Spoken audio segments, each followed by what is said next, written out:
Kia ora, good morning. I'm recording totally on the fly here. I haven't really had time to memorise names and dates, and so if I make mistakes, I apologise. I'll put links in the description box below, which I totally forgot to do. It's just that something caught my attention in regards to this Anita Knutson case, and I had to act immediately. I will fix everything up in the description box. I'll put links to videos I was watching, as well as some links to do with the case itself. But for the last 3 days, what day are we, Monday? Like maybe since about Thursday, Friday, Anita's case has been popping up over and over and over and over again. And I know that's a sign. I know how this works. And remember the other day I was saying, I don't go looking for cases. I wait for the cases to come to me. And I know that. I know how this works, right? So Anita Knutson was murdered in 2007, and they haven't been able to crack her case. And as someone who has been doing this since I was a little girl, I have the ability to see things that other people miss. And her case generated a lot of false accusations and mass hysteria. And yet, nobody seems to be touching on the obvious. You always have to look at the obvious. There's always telltale signs. Even if the police miss them, there's always signs as to who did it. And one of those signs is the person who is involved in it, the main character, so to speak, will always establish an alibi by removing themselves from the house, the town, the situation, so that they are seen with witnesses. And that is exactly what her roommate did. Now, there's a couple of things that I noticed in regards to the window screen being knocked out, and they're saying the cobwebs weren't disturbed, and the dust and blah blah blah, and that the window was removed, the screen was removed, cut and removed after the murder. But her head was found by that window, and what I was picking up on was that the window was cut during the attack. Her blood was found on the screen. And if she was standing or sitting or, like kneeling or whatever near that window, if she was anywhere near that window when she was stabbed, it could have been like an attempt, like a slashing. It was an L shape. It could have been someone charging at her with the knife because she was stabbed twice. One was it in the chest? Or once in the back and once in the chest. Like I said, I had to pick up this ball and run with it, so I haven't had time to remember all the exact details, but I will put the link in the description box because I have to run with this when the connection is at its highest peak. So that's the first thing I thought, is that she was the window, the L shape, could perfectly explain, could be perfectly explained by it was a failed attempt to stab her. She was only stabbed twice, which means it was done by someone who didn't hate her. It wasn't personal enough that this person committed an act of overkill, which if it had been Nicole, it would have been overkill because she hated Anita, Nicole Thomas, her roommate.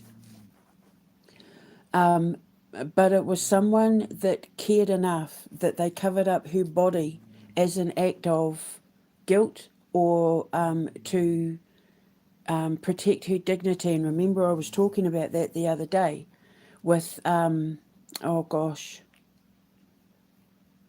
the girl that went missing at the gas station.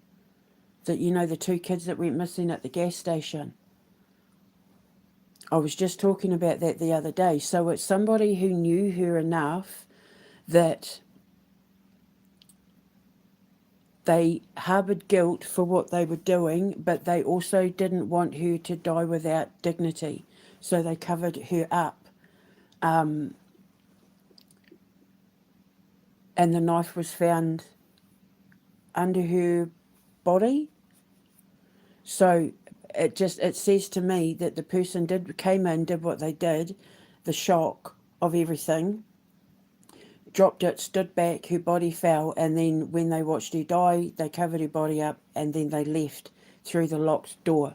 Now, there's only 4 people that had access to that flat, Anita being one of them, her roommate Nicole, the maintenance worker, and the person who owned, or the manager of the building. And everybody connected to it, including Tyler, including Michael, all of them, like, they had absolutely nothing to do with it. So, like, I'm absolutely adamant of that. There was nothing suspicious about them. They were all ruled out as suspects. There was no DNA match. They've not been able to, you know, they've taken the DNA of a lot of people. And they've all been eliminated, including the man who was seen jogging, running away from the apartments. And again, this person was saying running away from the apartment. It's reported, you know, he was covered in blood and all of that, but he was a jogger and he came forward. And this is why you have to be careful with these sort of things, because a lot of these armchair detectives don't report the truth. They don't tell the whole story. And the first video I watched was the first one I saw where it was reported that the jogger came forward and said, no, that was me. I always jog in that area at that time. Willingly gave a DNA test, but other people were reporting man was seen running away with what looked like bloodstains on his shirt, but it was sweat. And this is where innocent people get dragged into things that have nothing to do with them because people don't report the truth. And when it comes to getting justice for the victim, the truth is all that matters. I'm just going to have a sip of coffee. And I'm a death angel. I'm not allowed to lie. And if I get anything wrong, I have to fix it. Or it comes back on me because I'm being given access to speak on behalf of the dead.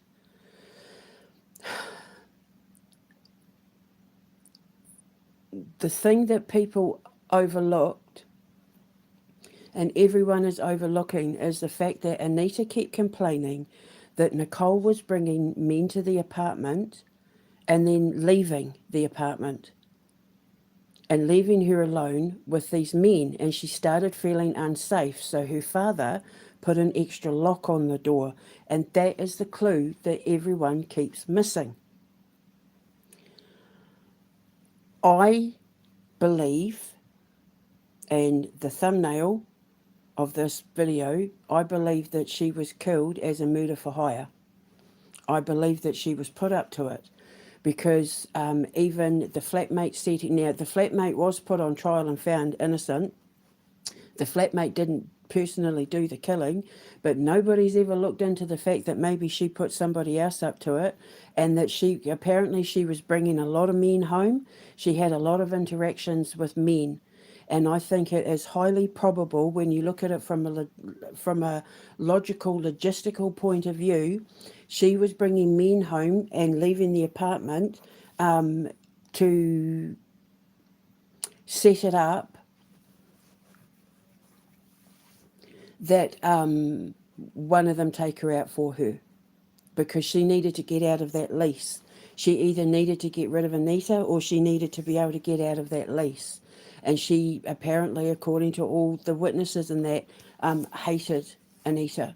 And she complained constantly about needing to get out of that lease and wanting to get rid of Anita one way or another, she said, and I quote. And so I think what happened was, in her bringing all these strange men home, when possibly Nicole found out that Anita was complaining about it, it stopped. And then all of a sudden, this person came out of nowhere with a key, while Nicole just happens to be out of town. And remember, I was talking about this in one of my other videos.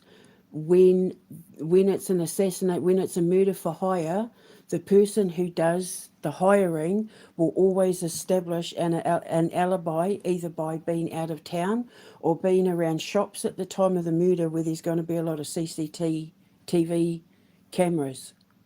And that's what nobody is jumping on. Now, the reason for the thumbnail is because when I was listening to this video, they said that when Nicole was taken to trial, she was married by that point, and her name went from Nicole Thomas to Nicole Rice. And as soon as I heard that name, as soon as they said Rice, I remembered something that I had posted on X, back then Twitter, in 2018 that never ever made sense to me. I thought it had something to do with, like, ages later, I thought there was something to do with, there was a report that came out about a country in Asia where the rice was poisoned, or people getting poisoned by eating poisonous rice or something like that, and I thought, oh, that's what it is. But it never came to anything. And then I was looking for something else a couple of weeks ago, and it popped up again, and I thought, oh, that's weird that that's popped up. I wonder if this is going to mean anything at some point. Like, why is it popping up again? Like, I was being reminded it was there, but then I just let it go and, pass it on and started pulling up what it was that I actually needed.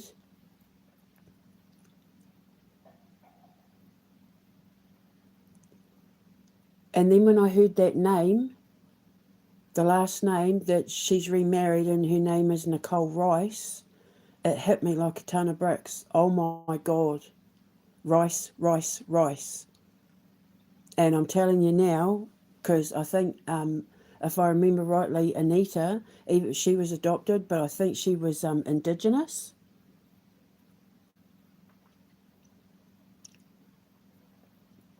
And her brother later took his own life because he felt so guilty about not being able to protect his sister.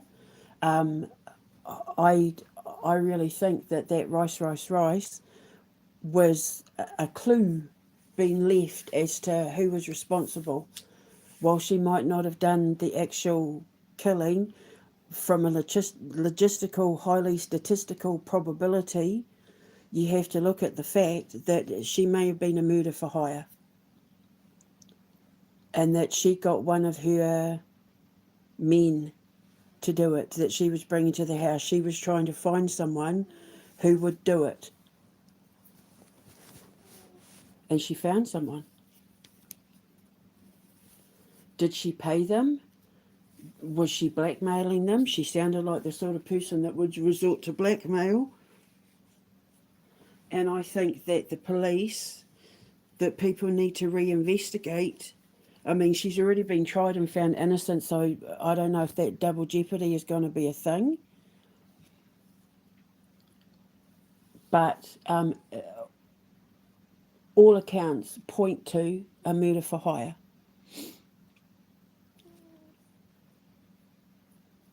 So I'm just putting it out there.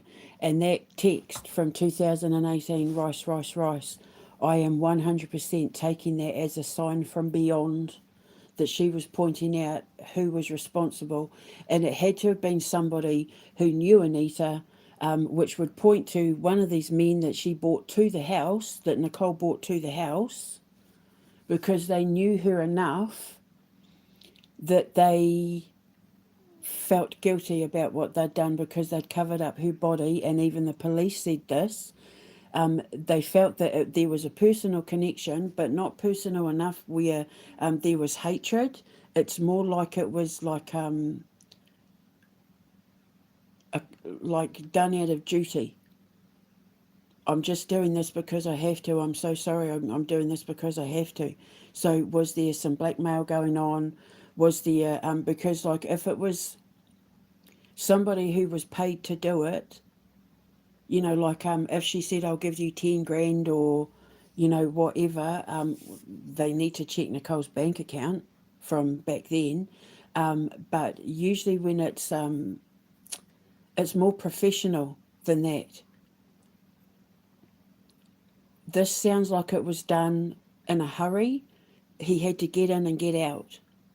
I'm so sorry, I didn't want to do this, I didn't want to have to do this, bump, bump. So what I would look at was any of the men that were at the apartment that Nicole was bringing to the apartment, were any of them married? And she, if you don't do this for me, I'm going to tell your wife. Or if, excuse me, that sort of thing. Or, yeah, did any of them have drug debts? Or was she holding something over them where if they didn't do it, she was going to tell? But it's somebody who knew her enough that she felt comfortable with Nicole being away, leaving her bedroom door open.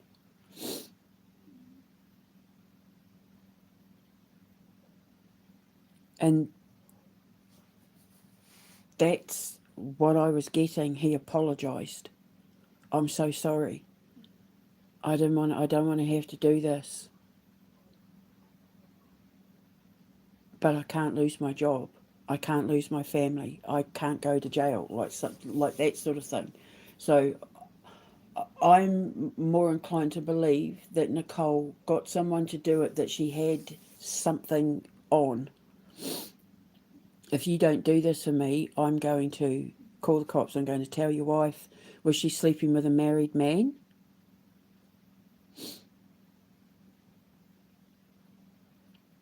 You have to look at these things.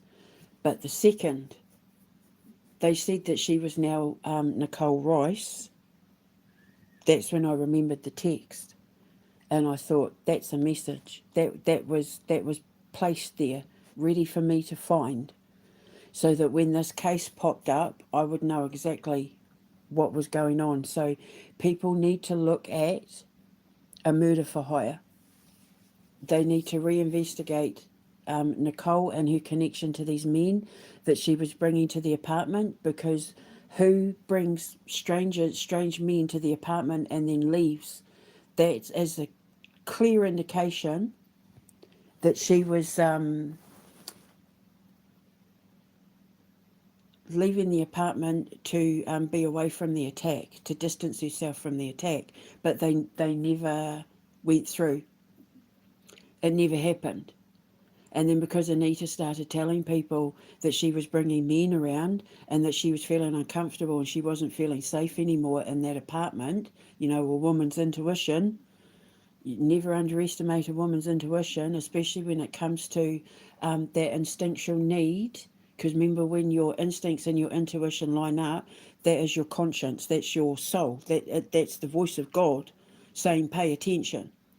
Because you're born with instinct, but you have to develop intuition.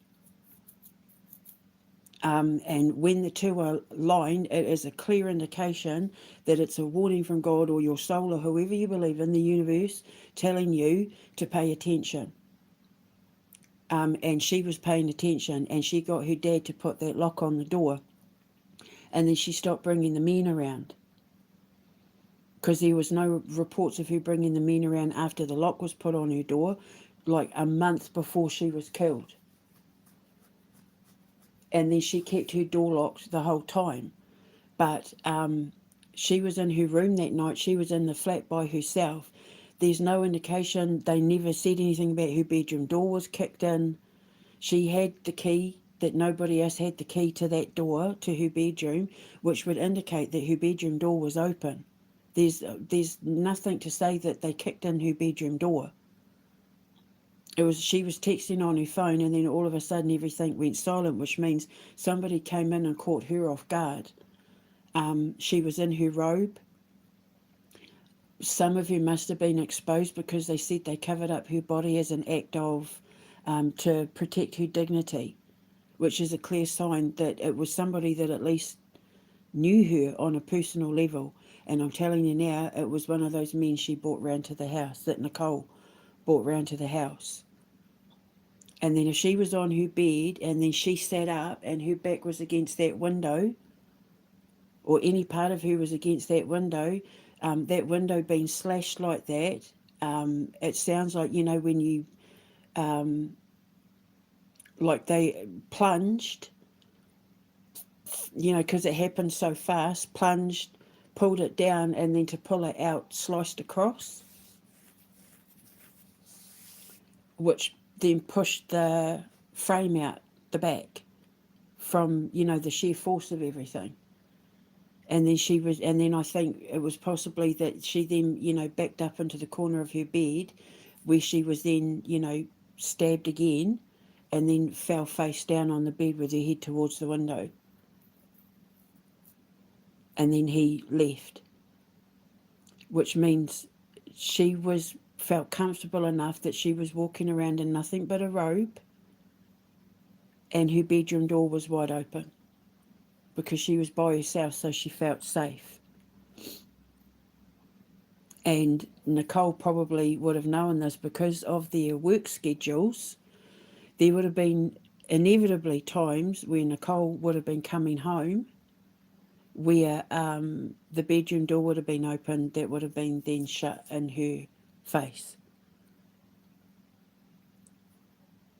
You don't live with someone like that and not know their routines, especially in how they react in regards to you being there and you not being there. These are things you pay attention to.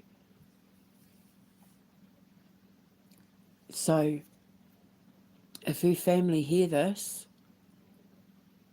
I've got an email. I set up a new email that's in the description box, themysteryinsidehistory@atomicmail.io, that's specifically for my Mystery Inside History shows, for any of the friends and family of the victims that I report on, that I investigate, or if there's anyone who wants me to do an investigation for them, just email me at that address. That's going to be the new address for this show now. When I get out of here and I hit the road to do these shows in person, on camera, where you can actually see me doing my thing in historic locations and on cases where I get called to people's houses and businesses and that sort of thing, because that's ultimately what I'm aiming for, where I get sent to the friends and family, sent to like Anita's friends and family, where I can interview them and do my investigation live on camera and stuff with a crew, as well as going to historical places, obviously. That's what I started doing on my going to the National Trust in historic England places, and I'll continue to do that always, because it's a great way to perfect my training, to perfect my craft. It helps me perfect my physics and fine-tune my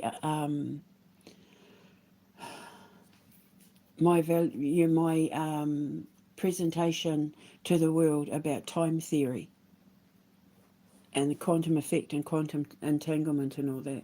It's good training for me. It keeps me up there, keeps me fine-tuned.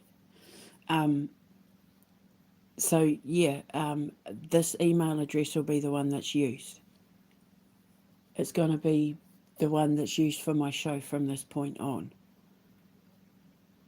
And the Barefoot K1W one is just going to be normal email. So if your friends and family are out there and they want to talk, if there's anything else I can pull up, if she's prepared to let me have access to it, if you have questions, or if there's anyone out there who wants me to look into their loved ones' unsolved murders and mysteries and that, I can't promise they're going to allow me to have access, but if they do, I will certainly help where I can. I go where I'm sent, I don't go looking for anything. They come looking for me, because it's all a sign of trust. You have to understand that these people couldn't trust someone in their last moments of life. So, because I'm a complete stranger, and whoever they are in their new life has to be either asleep or in the zone or daydreaming or whatever, in order to find me, because they'll be completely new people now, um, they have to approach me in faith that I'm not going to represent them the wrong way or report lies. Because if they were just, if we just died and we stayed up there, they'd know that I was 100% somebody that could be trusted. But reincarnation doesn't work like that. We are reborn, we are conceived as soon as we start dying. As soon as the soul starts leaving the body, we're already being prepared to be reborn again. And if the person is taking a long time to die, like they're in a coma, or like they're slowly dying, then they're conceived and they will be in their new mother's womb as a fetus, as a baby, until their old self dies so they can be born anew. But if it's a quick, sudden death, if it's an unexpected death, if it's an accident and they die, pretty quickly, then when their soul leaves their body, their new mother is somewhere out there going into labour, getting ready to give birth. They're just waiting for the soul jump. And this is what I keep saying about abortions, is that in the eyes of the universe, in the eyes of God, it's not until your conscience is connected to your physical body that you are considered alive. And I know that seems a bit, because babies will react however they're going to react in the womb, but it's all about the conscience, having a conscious awareness. Our central nervous system is designed to respond to sounds and noise and react to certain emotions of our mother and that sort of thing, automatically. It's a non-conscious response. Um, but when the conscience leaps into the body, when the person that they are born to be has died and the transfer has happened, that's when you're alive. And I know that sounds a bit, and I know people are going to be like, but the thing is, you have to understand, unfortunately, we live in a world where abortions happen, and there's a lot of these evil countries that are allowing them to happen after birth. Jacinda Ardern, that's why God's after her. During lockdown, she brought in that law that allows New Zealand mothers to give birth to these babies and dispose of the bodies any way they see fit, and the police can't investigate them. That's why I hate her so much. But for the women out there that aren't evil, that aren't selfish, who, like myself, you're put in situations where you don't have a choice, and the guilt eats these women alive. It eats them alive, especially when they go on to have other families, and that it eats them alive.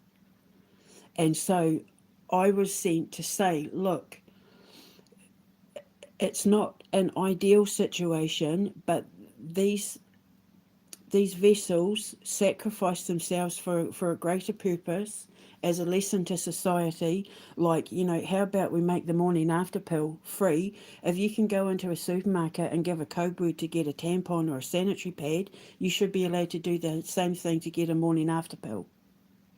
The rate of abortions would drop, and adoptions would drop fast if girls were just allowed to have access to free morning after pills. No questions asked. Don't ask, don't tell. Just give the code word, they hand over the pill, take it, done.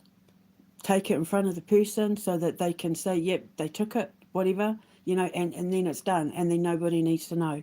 And then you wouldn't be needing all of this. But the reason why the transfer of the soul is done like that is to protect the baby.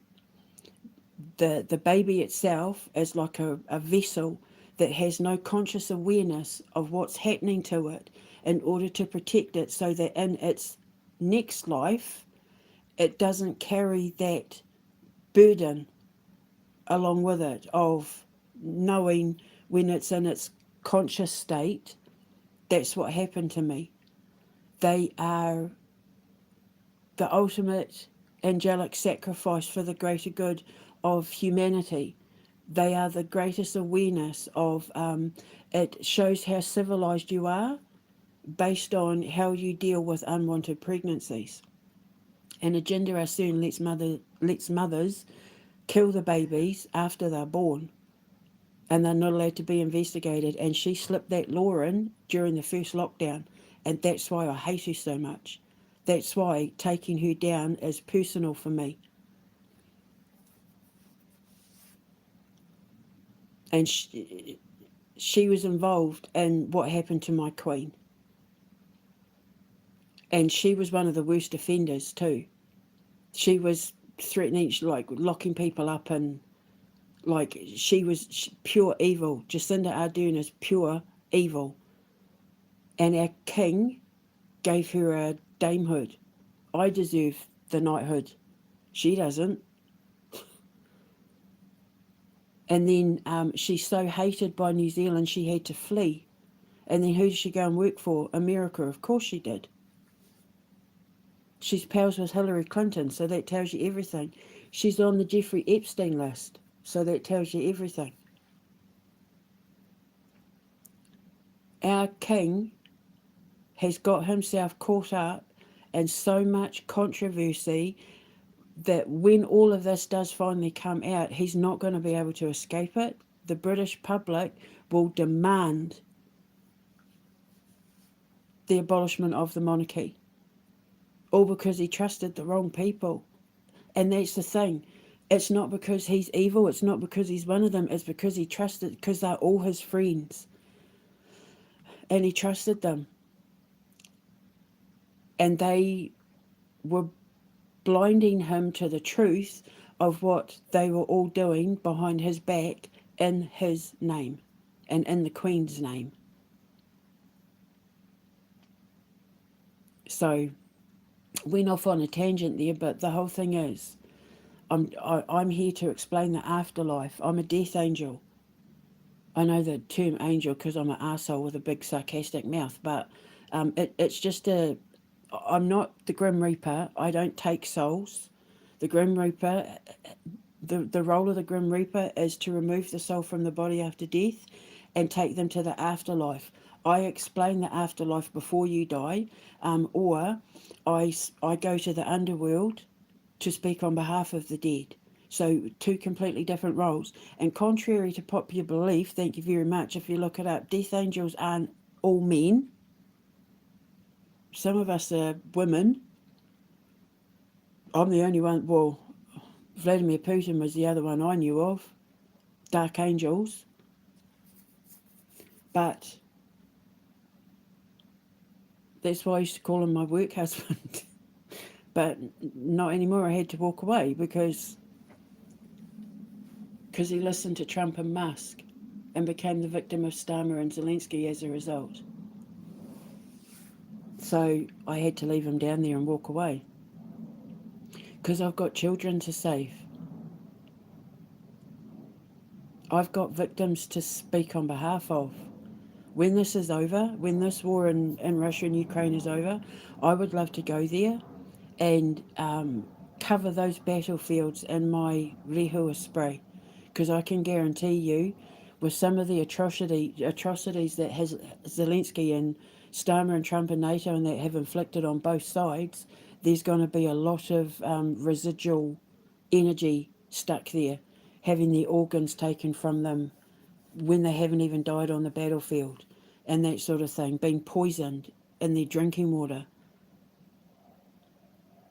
Just not even acts of war, acts of murder and genocide, ethnic cleansing. And so Ukraine and Russia are going to have to be drenched in my sprays. I'm going to have truckloads of tane clay to push into the ground because, like with Normandy and Ypres and Passchendaele and Dunkirk, they're places that I have to go. I have to go to them. I have to. I can't. My boys in that know. I've talked about going to those places for years, and they wanted to come with me. They were going to come with me because remember, before all this happened, the Mystery Inside History shows, I was just starting to make them. I was just starting to get everything off the ground when my ex did what he did. And my boys and I, we were supposed to be doing it all together.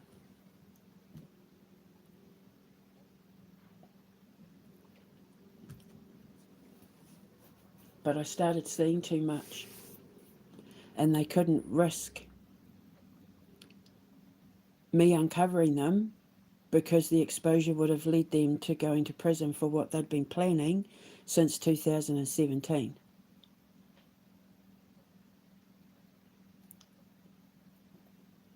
So, but I'm still here, and I'm still speaking for the dead, and I'm still going to make these shows, and I'm still going to save children. I just hope my kids want to come with me, because then they get to see the world. They get to be a part of history in the making, and then we can recover from everything we were put through.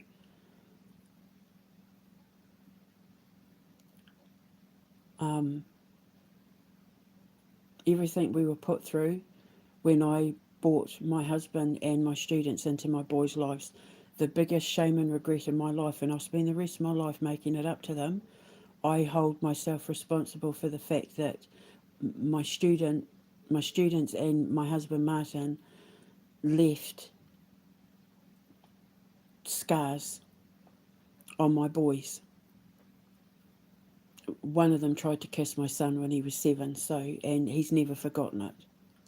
I had forgotten it because of the cortisol messing with my memory, thinking it was a gluten allergy, but it turns out it was PTSD from narcissistic abuse.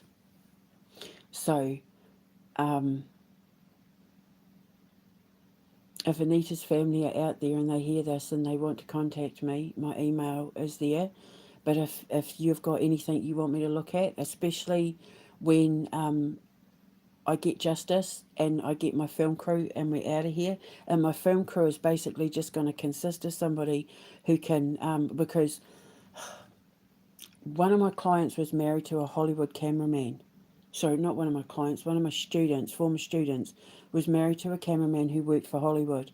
And I went to him for advice about recording my The Mystery Inside History shows when I was training Ria and Nikki in that to come with me so that when I got to America, when my husband got out of prison, we'd be able to make these shows, right? But I said to him I wanted to make it look authentic, and he was looking at my stuff and he said, just keep doing what you're doing. But he said, my advice is to get, one of those camera light things for better lighting. But he said, still use your phone because he said it gives it an authentic look, and get better mics. He said, get good mics so that you can be heard, and then get one of those circle light things to shine for better lighting. He said, because that will help as well when you're doing investigations at night. And so I'm not going to be getting big expensive cameras. I'm just going to buy a really good quality, high quality phone with a good camera on it, and then we'll just upload everything to the laptop, and I'll get my editor and sound person to work their magic. They don't have to come with me. But what I'm kind of hoping is if I can find someone to do camera and lighting, who also knows how to edit, two birds, one stone, and then they both have to have their driver's license so that they can do all the driving because I can't drive. And because my sister will be with me, I don't want her having to drive. I want her to just be show food, we'll like hire a van or a truck or something that we can all fit in. I want to call it the Manawatu Jandal Club. I'm going to put up a sign saying the Manawatu Jandal Club, and then we'll go around. And so I'll put the word out. So if there's anyone that has anything that they want me to investigate or they want me to look into, we're going to be right there. We'll come to you. We'll meet up, and you can show me your evidence, show me your coroner's report, show me your police reports, that sort of thing. I can go over it, and if I get anything, then I'll work on the case. And I want to do that all around the world. But it's going to start with the UK because I want to do a tour of the UK before we leave for America. So, yeah. Email in the description box. I'll put the links in as well. I just forgot to do it because I had to get this out there while it was still fresh. So you need to look in a murder for hire, and you need to look at the men that were being brought into that house while she was disappearing. Do people know who these men were? Did Anita name names? Were any of them married? Did she know? Did she work with any of them where she had evidence for blackmail? Was she sleeping with married men? Did she know something about someone's sexuality? Did she know someone was stealing from work, or do you know what I mean? But also check your bank account just before or just after Anita's murder, just in case. Did she have a life insurance policy out on Anita? Was she going to pay them back, the security deposit, with the security deposit or some of the security deposit? Was she going to pay them in drugs? Like, look into that sort of thing. But she had something on someone, or she got someone to do something on her behalf, and whatever she paid them or whatever she had on them was enough that they've gotten away with murder. But Anita isn't. Anita is still fighting to get justice, and I think that message that was left in 2018 that I put on my X, on my Twitter, is connected to Nicole Rice. Okay? Okay. So I'm going to go now. I'll speak to you later. Ka kite anō.